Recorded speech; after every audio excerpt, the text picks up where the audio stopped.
Здравейте, приятели! След като си направихме вкусни и здравословни, не пържени картофки, сега е време по същия начин да си направим и едни от любимите на всички картофки wedges или така известни като картофи по-селски.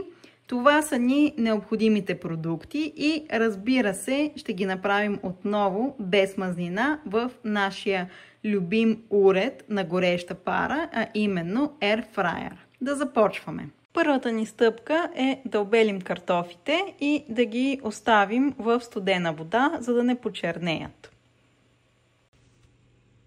След това ги нарязваме на малко по-дебели резенчета от стандартните пържени картофи, така че да заприличат на картофи wedges или картофи по-селски.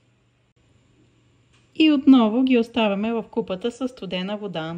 Сега е ред да приготвим най-важната част, а именно маринадата за картофите. В купа смесваме 2 супени лъжици зехтин.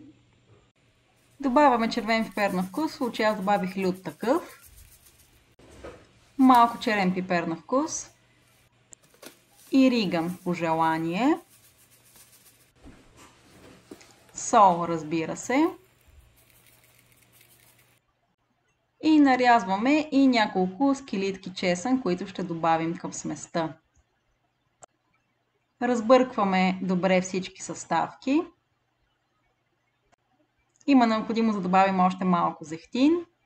И отново разбъркваме, докато получим финалната смес, към която добавяме картофите. Оставаме така за около 15-20 минути. Време е за нашия любим помощник Air Fryer, който го пускаме на 180 градуса за 20 минути.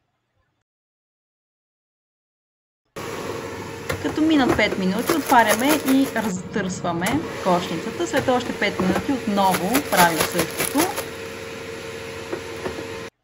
И ето го и крайният резултат. Вкусни, здравословни и много хрупкави пържени картофи по-селски или wedges. Бон апетит!